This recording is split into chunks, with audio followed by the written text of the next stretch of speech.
Yeah, they announced Fantasy Flight Interactive, a brand new department that is going to focus on translating their board game properties into video games.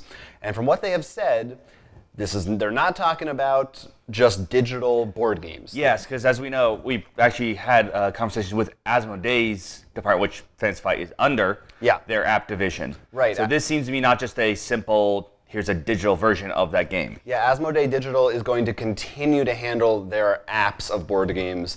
This department is strictly for actual, we presume, they're still a little vague in their wording, but it sounds like your traditional, actual kind of video games. They have a guy, his name is Tim Gerritsen, who's heading up the department. He has worked previously with companies like Irrational Games, who did the BioShock series, as well as, I believe it's called Human Head Studios, that did the original Prey game, not the new one, the one with the Native American alien stuff going on.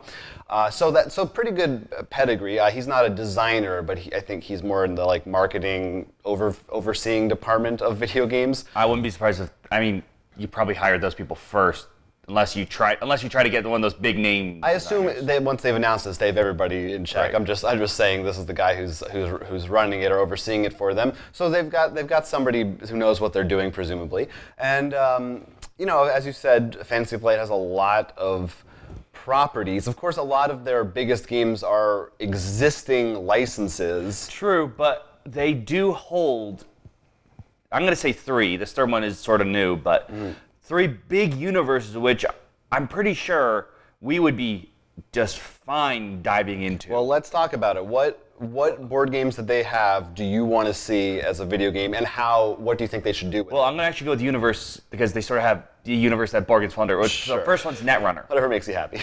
Yeah, well, Android Netrunner. Netrunner. Yeah, well, technically it's Android. Right, the world of Android universe. Yeah, gotcha. Go on. So, that we've talked about has always had this cool story. I haven't tried, but I really want to try the whole actual campaign Android Netrunner. That they recently introduced. Right. Yeah. I think, it's cyberpunk. I think you can easily make a fun, interesting thing. There's a lot of lore in there. Do you have it? Would you want an action game, like a shooter? I guess would make sense. Well, that one's interesting an because RPG. With Netrunner, if you played Android Netrunner, the two sides of sport, both the corporations and the actual players. The runners. Yeah. So I could see maybe a game where you play as the corporation side, and maybe that's more like a resource management kind of, I guess, sim-like, like SimCity kind of like thing, where you have to send people. It's not really action one player. You're the company itself. When if you're the hacker, maybe it's more of a hide and seek puzzle, almost. I almost want to say horror-esque. It's not really horror in the dark lights and everything's crazy, but it's like you're trying to avoid the cops or the security forces. Okay. So I think that could be really cool. Maybe they combine. Maybe they do the same thing the LCG does and make it asymmetrical, where it's online and one player has a completely different sort of goal, while the hackers are trying to do something. I'll also say this: I am, in terms of video games, very biased and really hopeful for more single player than multiplayer games, or very least, if it's multiplayer, it's cooperative. Huh. I wonder how much of because I don't know what direction they are going to go. They might go in different directions for different games.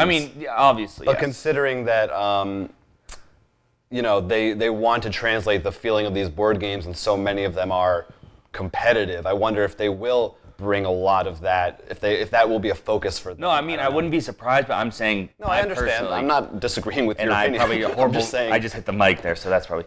But let's go on to another one. Obviously, right, there's a lot you could do with Netrunner. Like you said, combine the two or two separate games.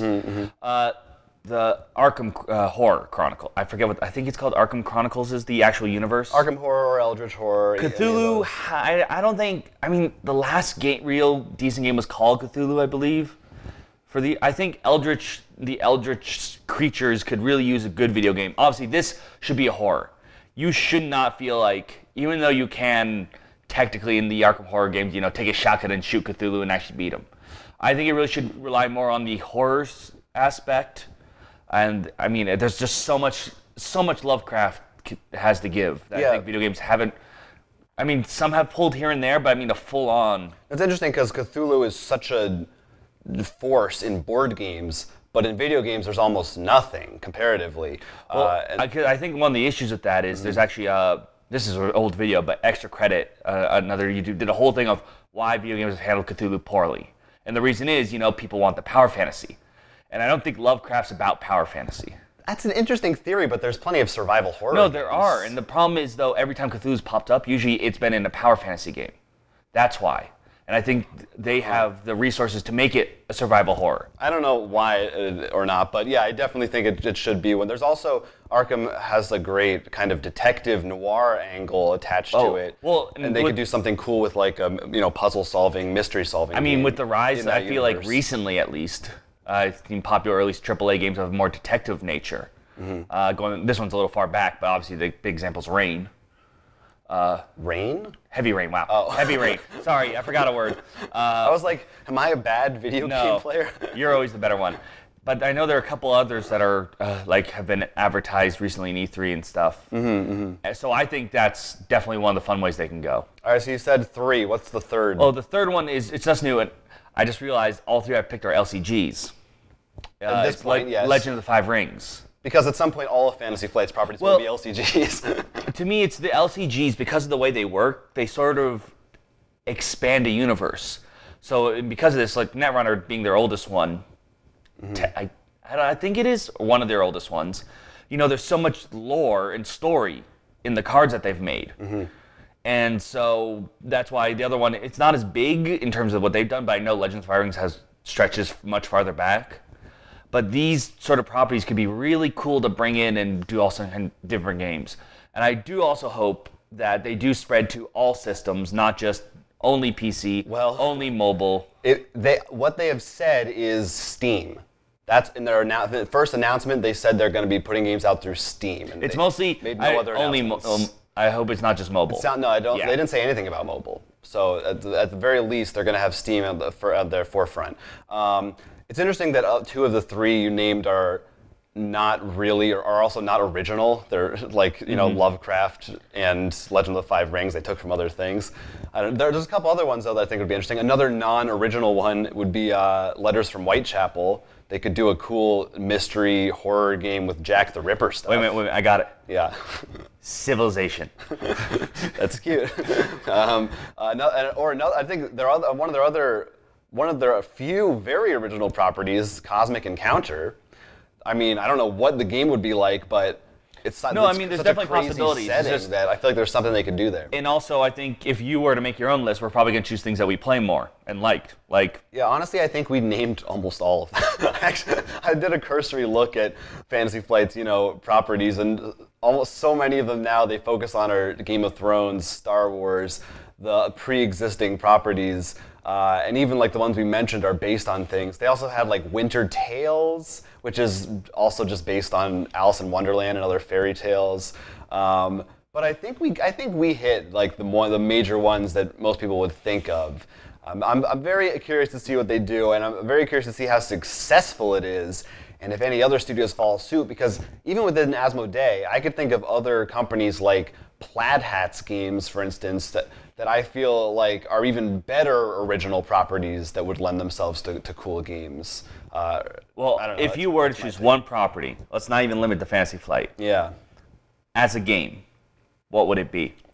Oh man, I don't know. It's tough. I mean, since I just said Plaid Hat, I could say like Mice and Mystics. I think would be a lot of the story-focused ones are where my mind would go, but that's something I could definitely sit down and think about. I mean, I know Arkham Horror is definitely a good one. We've talked about a lot that would make a great board game. Also, video game, you mean? Video game, sorry. It'd make a great board game. It'd make it okay board game. Also, because so many of the games that I like are based on TV shows and stuff, so then I get confused with like, oh, that's based on 4 other things. But there's a million. I really want to know how this is going to go, because I want to know how full scale are they going to get with this? No, I definitely see, because honestly, my list, Netrunner, Arkham Horror, if I include everything, actually probably would be. Though to be fair, Arkham Horror is just literally, I want a good Cthulhu game. So. Right. But I do think that Netrunner Cyberpunk could be really cool. The only other big one I can think of outside would be Magic the Gathering, in terms of one that's not just a Hearthstone ripoff. What about like an MMO for any of these properties? No, like, yeah, that definitely is a possibility. That would be pretty cool. I mean, we're starting to see it. I guess Netrunner would be the most likely candidate for this, but I think they're called looter shooters. You know, Destiny, Borderlands. You're sort of. That's also a possibility. Yeah, yeah. But it definitely has a great potential. So fingers crossed. Yeah, we don't know anything about when we're going to see anything yet. Could be years, because I have no idea how long they've been working on this. Right. You know, games take a long time to develop. We'd definitely love to hear what you think would make good Fantasy Flight video games. Yeah. Or wouldn't. Or wouldn't. Let us know in the comments, please, and we'd love to read those on our show another time. Maybe they'll pick up that Star Wars game that EA just dropped. Yeah, maybe they will. Maybe they'll somehow get. But it'll still be a miniatures game. Right. Yeah. Well, it's because it's going to be Toys to Life. Right. It's going to have little. That's where they're gonna go. Yeah, that could be what they do.